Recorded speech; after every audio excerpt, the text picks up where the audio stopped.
Hello students, welcome to my channel. आज हम पढ़ने वाले हैं कुछ important terms that is used in classical mechanics. So ये जो टर्म्स है ये बार बार आपके क्लासिकल मैकेनिक्स जब हम पढ़ रहे हैं तो उसके अंदर बार बार यूज़ होंगी। तो हम बार बार यूज़ करेंगे कि ये फोर्स कंजर्वेटिव है, ये फोर्स नॉन कंजर्वेटिव है, तो आपको इनके बारे में पता होना चाहिए। तो आज हम इस वीडियो के अंदर conservative force, non conservative force और पोटेंशियल एनर्जी, टॉर्क, ये सब जो इम्पोर्टेंट टर्म्स आज हम स्टडी करने वाले हैं। तो सबसे पहले हम शुरू करते हैं कंजर्वेटिव फोर्स से। अब आपको पता है नेचर के अंदर बहुत सारी फोर्सेस एग्जिस्ट करती हैं। ग्रेविटेशनल फोर्स होगी, आपकी फ्रिक्शनल फोर्स हो गई। तो ये जितनी भी फोर्सेस हैं, क्या ये सभी की सभी फोर्सेस कंजर्वेटिव हैं? तो ये फोर्सेस कंजर्वेटिव हैं नहीं है, तो पहले हमें पता होना चाहिए कि कंजर्वेशन ही क्या होता है, यानी कि कंजर्वेटिव फोर्स का मतलब क्या है यहाँ पे। तो कोई भी फोर्स, उसे हम कंजर्वेटिव फोर्स कब कहेंगे? जब उसका, अगर हम किसी पार्टिकल को एक पॉइंट से दूसरे पॉइंट पे लेके जाते हैं और तब आपको पता है कि आप कुछ ना कुछ वर्क डन करते हो, तो उसका जो वर्क डन है इन taking particle from one point two another point, that will depend upon only its position of these points. तो इस पॉइंट और इस पॉइंट की सिर्फ और सिर्फ उसका वर्क डन इसी की पॉइंट्स की पोजीशन के ऊपर डिपेंड करेगा, not on the actual path followed by the particle. तो जो पार्टिकल ने जो पाथ फॉलो किया है एक पॉइंट से दूसरे पॉइंट पे जाने के लिए, उसके ऊपर जो है वर्क डन डिपेंड नहीं करेगा। तो इसका मतलब ये है कि अगर मान लो पार्टिकल इस पॉइंट पी पे है, तो हमने जो है उस पार्टिकल को मान लो इस पाथ के थ्रू, यानी कि इस कर्व के अलॉन्ग, यानी कि पाथ 1 से मैं यहाँ से यहाँ तक लेके आई हूँ क्यू पॉइंट पे। और ऐसे ही मैंने मैंने लिया कि इसी पार्टिकल को आप इस पॉइंट से आप इस सेकंड कर्व के थ्रू भी लेके आ सकते हो, यानी कि इस पाथ सेकंड फॉलो करके भी आप क्यू पॉइंट पे पहुंच सकते हो। तो आप देखोगे कि दोनों का जो वर्क डन होगा from path 1 and path 2 that is same. तो आप ये, यानी कि यहाँ से जो वर्क डन होगा along first path and work done along second path, ये क्या होगा? सेम होगा। तो हम कहेंगे कि ये जो फोर्स है वो कैसी फोर्स है आपकी, यानी कि यहाँ पे जो फोर्स लग रही है पार्टिकल के ऊपर वो कैसी फोर्स है? That is your conservative force. Let us consider one another path, that is third path. तो हम तीनों के लिए देखते हैं वर्क डन निकाल के। तो हम देखेंगे तीनों का वर्क डन क्या होगा, वो सेम होगा। तो अगर मान लो वर्क डन क्या है, that is total work done की अगर मैं बात करूँ, तो टोटल वर्क डन क्या होगा, वो क्या होगा? सेम होगा। यानी कि टोटल वर्क डन को मैं किससे रिप्रेजेंट करती हूँ? डेल्टा डब्ल्यू पी क्यू से। सो यानी कि यहाँ पे जो वर्क डन है, यहाँ पे जो फोर्स लग रही है फर्स्ट ये इस पार्टिकल के ऊपर, दैट इज़ फोर्स, और उसने जो स्मॉल डिस्प्लेसमेंट कवर करी दैट इज़ ds1। ठीक है। सो आप देखोगे F.ds1 फॉर पाथ 1। ठीक है, अलॉन्ग पाथ 1 के लिए मैंने इस तरह से रिप्रेजेंट किया, यानी कि P से Q ही आप जा रहे हो, ऐसे ही P से Q आप जा रहे हो फॉर अलॉन्ग द पाथ 2, आपने पाथ 2 ट्रेस किया है। ठीक है ना। और ऐसे ही आपने क्या किया है? पाथ 3 ट्रेस किया है। ठीक है, फ्रॉम P टू Q आप पहुँचे हो, तो फोर्स इनटू डिस्प्लेसमेंट। तो आप देखोगे कि तीनों पॉइंट्स जो हैं, तीनों जो वर्क डन है वो क्या होंगे? सेम होंगे। तो ये जो फोर्स है आपकी, ये फोर्स आपकी क्या कहलाएगी? कंजर्वेटिव फोर्स कहलाएगी। सो कंजर्वेटिव फोर्स होने के लिए कंडीशन क्या है कि वर्क डन जो है वो सिर्फ और सिर्फ इनिशियल और फाइनल पोजीशन के ऊपर डिपेंड करता है, आपके पाथ के ऊपर डिपेंड नहीं करता है। और अब मैं क्लोज पाथ की बात करूं, अगर मैं क्लोज पाथ की बात करूं कि ये P से Q पॉइंट पे आपको पहुंचना है, यहाँ से मैं मान लो पार्टिकल है उसको P से Q पॉइंट पे लेके जा रही हूँ। ठीक है, अलॉन्ग दिस क्लोज पाथ। ठीक है, तो क्लोज पाथ के अलॉन्ग अगर मैं बात करूँगी तो उस केस में, अब क्लोज पाथ का मतलब पता है क्या होता है कि ये जो एंड पॉइंट्स हैं इसके, अब क्लोज पार्टिकल P से शुरू हुआ, आप वापस P पे ही आ गए। यहाँ पे ये चीज़ रहने दो, आप P से शुरू हुए, आप वापस ही इसी पॉइंट पे आ गए, Q पॉइंट। मतलब P से शुरू हुए, दोबारा से आप यहीं पे आ गए। तो यहाँ पे जो P और Q पॉइंट है वो क्या कर रहे हैं? आपके कंसाइड कर रहे हैं। तो इस केस के अंदर जो है, इस केस के अंदर जो अगर मैं वर्क डन की बात करूँ, तो वर्क डन इस केस के अंदर क्या होगा? Work done along close path क्या हो जाएगा आपका? 0 हो जाएगा, क्योंकि वर्क डन जो है वो डिपेंड करता है इनिशियल एंड फाइनल पोजीशन के ऊपर। जब इनिशियल और फाइनल पोजीशन ही कंसाइड कर जाएगी, यानी कि ये P और Q एक ही पॉइंट पे आ जाएंगे, तो उस केस में वर्क डन हमारा क्या हो जाएगा? 0 हो जाएगा। सो आप ये भी कह सकते हो कि जब इनिशियल और फाइनल पॉइंट कंसाइड करते हैं, तो उस केस में जो वर्क डन एक कंजर्वेटिव फोर्स करती है, तो वो इस पाथ के लिए, ऐसे पाथ के लिए, क्लोज पाथ के लिए वर्क डन क्या होता है? आपका 0 होता है। क्लियर? नेक्स्ट देखो, अब आपको कंजर्वेटिव फोर्स के आपके एग्जांपल्स क्या रहेंगे, आपके ग्रेविटेशनल फोर्स हो गई, आपकी इलास्टिक फोर्स हो गई, आपकी इलेक्ट्रोस्टैटिक फोर्स हो गई। ये सारी की सारी सिर्फ और सिर्फ डिस्टेंस के ऊपर डिपेंड करती है, ये इसके ऊपर डिपेंड नहीं करती कि क्या उसने पाथ फॉलो किया, ठीक है ना। तो सिर्फ और सिर्फ किसके ऊपर डिपेंड करेगी, आपके डिस्टेंस के ऊपर डिपेंड करेगी। सो ये जो ग्रेविटेशनल फोर्स होती है आपकी सिर्फ और सिर्फ किसके ऊपर डिपेंड करती है, आपके डिस्टेंस के ऊपर डिपेंड करती है। और ये हमेशा जो फोर्सेस लगती हैं ये सिर्फ और सिर्फ जो है सेंटर की तरफ अट्रैक्टेड होती हैं, तो इस करके इन्हें सेंट्रल फोर्स भी कहा जाता है। तो ये हम लेटर ऑन हम पढ़ेंगे, ठीक है। अभी आपके लिए इतना ही इंपॉर्टेंट है कि कंजर्वेटिव फोर्सेस क्या होती हैं। कंजर्वेटिव फोर्सेस वो फोर्सेस होती हैं जिनका वर्क डन अगर हम कैलकुलेट करें एक पार्टिकल को एक पॉइंट से दूसरे पॉइंट के ले जाने के लिए, तो वर्क डन सिर्फ पोजीशन के ऊपर डिपेंड करेगा, ठीक है, पाथ फॉलोड के ऊपर डिपेंड नहीं करेगा।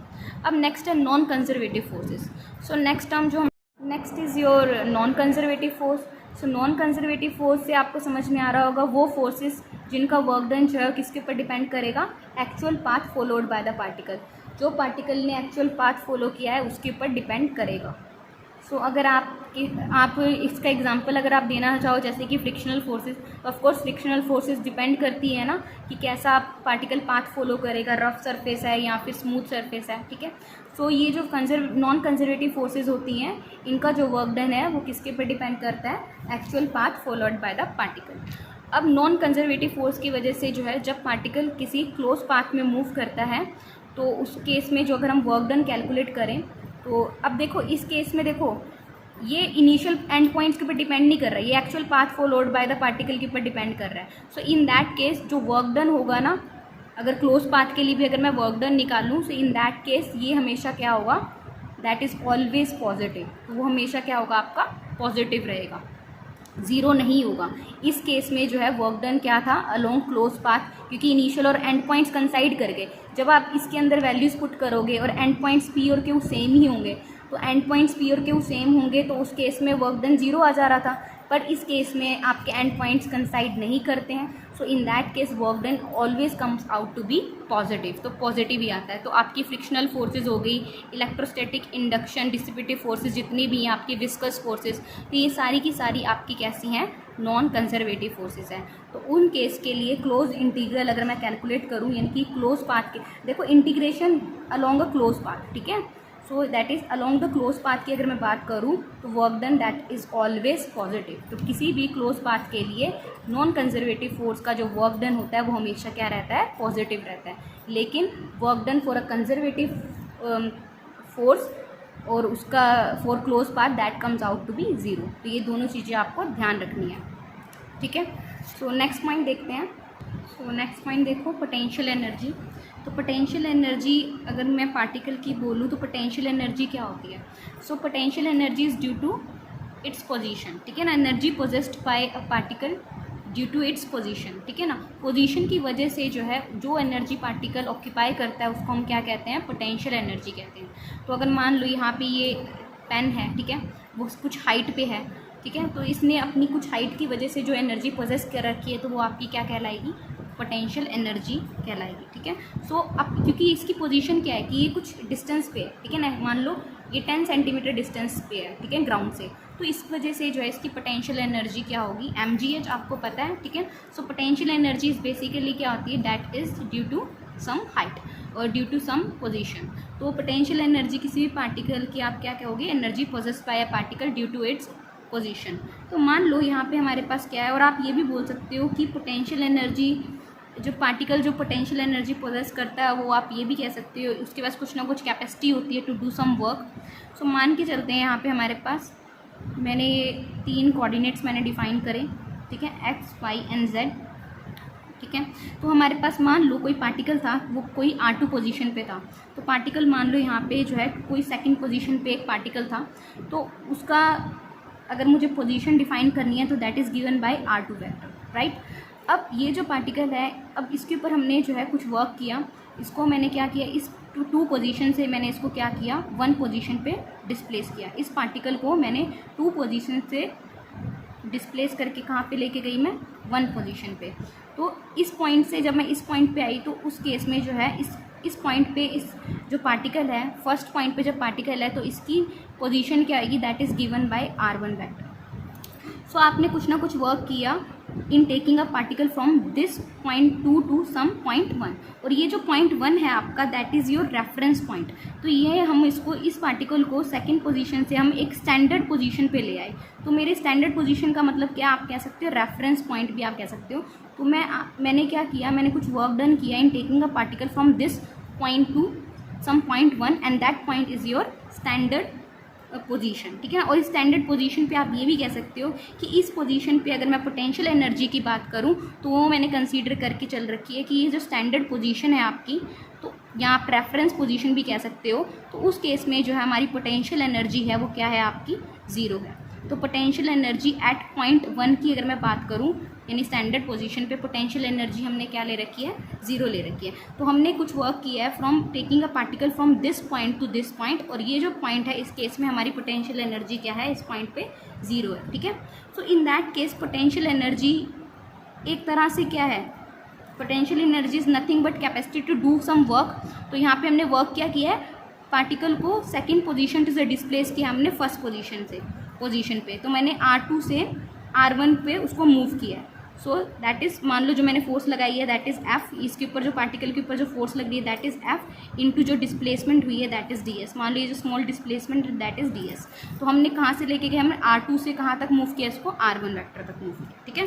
सो R2 पोजीशन से हम R1 पोजीशन पे इसको लेके गए।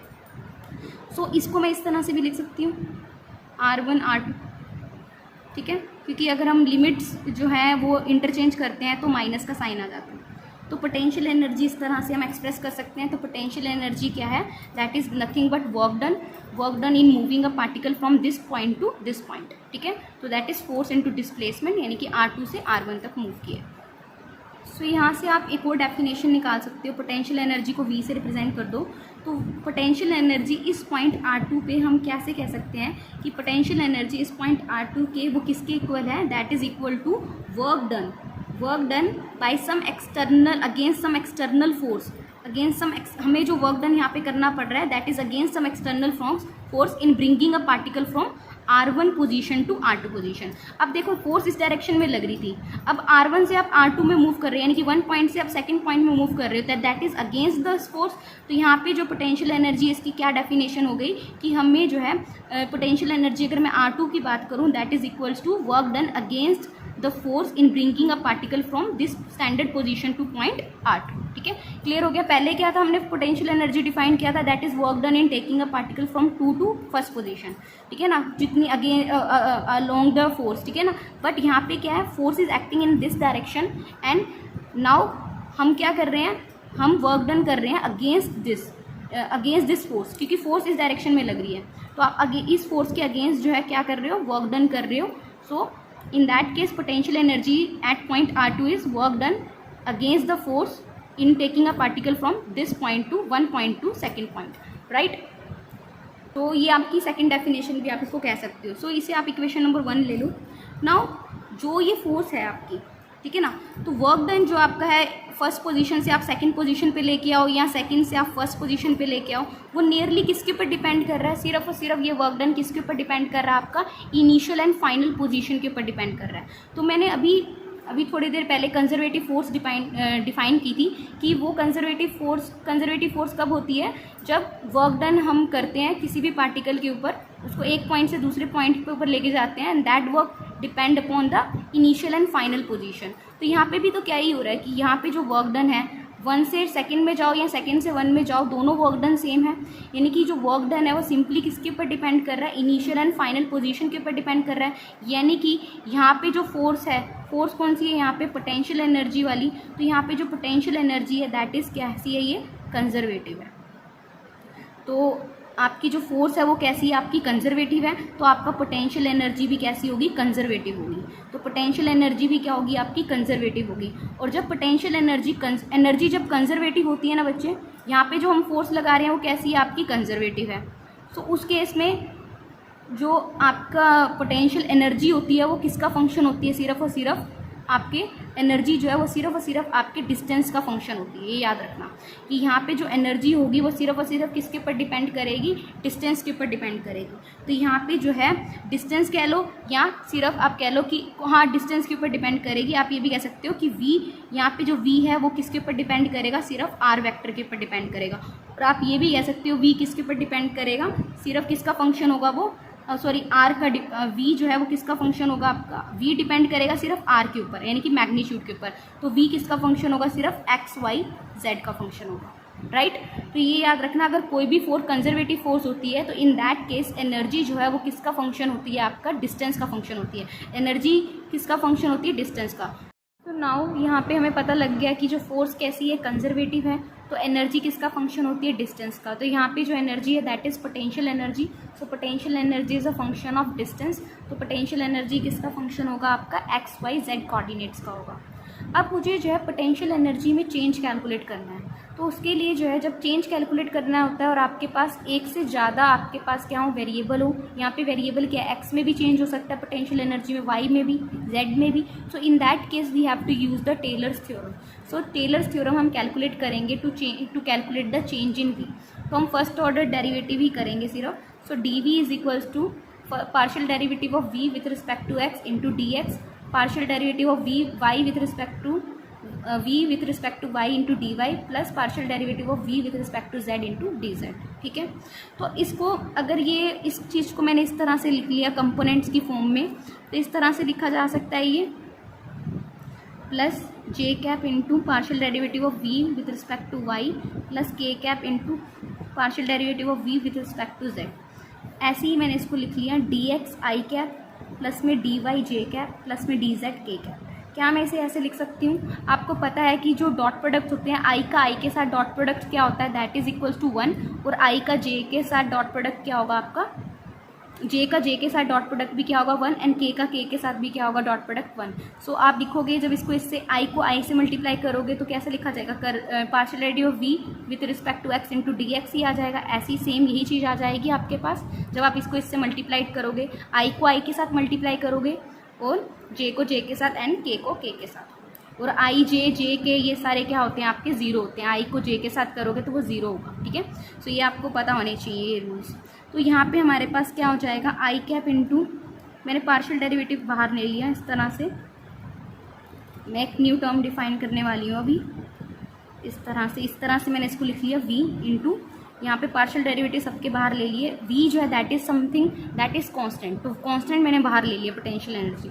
और ये क्या है आपके पास, ये क्या है आपके पास स्मॉल डिस्प्लेसमेंट है, तो इसको मैं किससे रिप्रेजेंट करती हूँ, ds वेक्टर से। तो ये क्या है आपके पास स्मॉल डिस्प्लेसमेंट है, तो स्मॉल डिस्प्लेसमेंट ds वेक्टर क्या है, dx I cap dy j cap plus dz k cap. तो यहाँ से हमारे पास आ गया, तो ds वेक्टर क्या है, dx I cap plus dy j cap plus dz k cap. तो small displacement in infinitely small displacement in along the 3 unit vectors. ठीक है, so X Y along the direction X Y and, यानी कि unit vector along the direction X Y and Z. Okay, so now अब हमारे पास ये क्या आ गया कि डी वी किस तरह से लिखा गया, एक यहाँ पे ये जो टर्म है इस टर्म को बच्चे मैंने एक न्यू सिंबल दे दिया and that symbol is del. तो ये जो है that is your del operator, ये बहुत ही इंपॉर्टेंट है। तो ये जो डेल है ये क्या है, एक तरह का ऑपरेटर है, ये डेल क्या है आपके पास, ऑपरेटर है। और ऑपरेटर क्या है आपके पास, ये I J cap partial derivative with respect to Y and K cap partial derivative with respect to Z.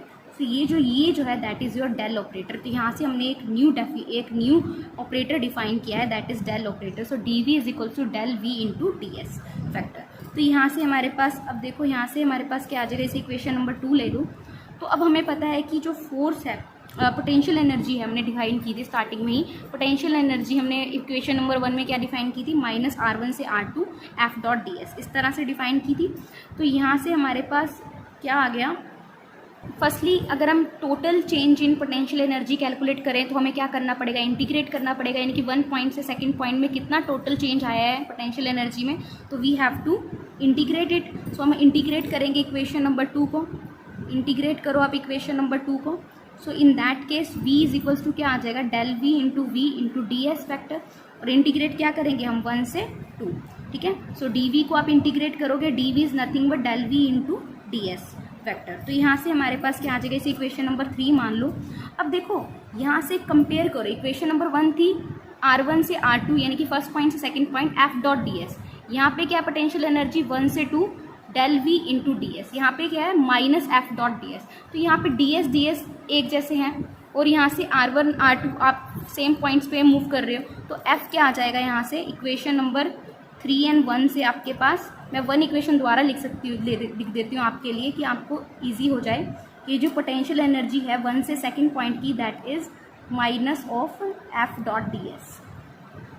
ठीक है, तो यहाँ पे क्या है 1 से 2 तक that is del dot v into D s. तो एफ क्या आ जाएगा यहाँ से कंपेयर करने पे, तो एफ हमारे पास क्या आ गया, बाय कंपेयरिंग इक्वेशन नंबर 3 और 1, ये इक्वेशन को कंपेयर करेंगे तो एफ क्या आ जाएगा माइनस ऑफ डेल वी।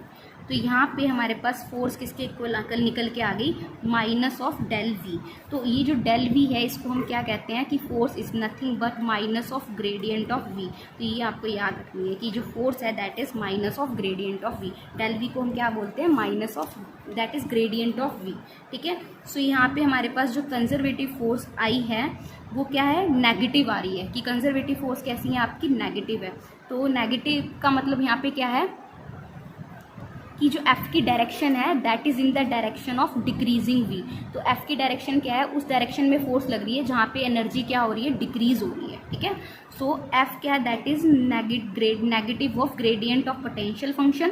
और आप कह सकते हो कि नेगेटिव साइन ये शो कर रहा है कि जिस डायरेक्शन में पोटेंशियल एनर्जी डिक्रीज हो रही है उस डायरेक्शन में क्या लग रही है, फोर्स लग रही है। तो ये हमने जो है यहाँ से आपका डिफाइन किया। तो एक टर्म और मैं यहाँ पे डिफाइन करने वाली हूँ, दैट इज वर्क डन।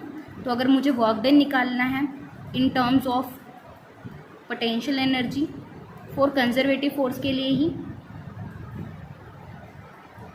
तो वर्क डन कैसे निकलेगा, तो work done in taking particle from first and second position that is minus of F dot d S, that is right. ठीक है, और एफ क्या है हमारे पास, इस इक्वेशन नंबर 4 कह लो, F is nothing but del of V into D S, right. तो del of V into D S यही आएगा हमारे पास। तो आप ये भी कह सकते हो that is nothing but minus of D we. ठीक है, 1 से 2, और आप लिख सकते हो that is V1 minus V2। तो आप ये कह सकते हो कि वर्क डन जो है फर्स्ट पॉइंट से सेकंड पॉइंट में लेके आने के लिए that is minus of D we. ठीक है, del we into D S आप कैलकुलेट करोगे that comes out to be minus of D V का derivative, minus of D V. Then we have 1 2 work done in taking particle from 1 point to is nothing but V1 minus V2। तो work done जो है from taking particle from 1 point to second point that is nothing but change in potential energy. अभी के लिए इतना ही, thank you so much.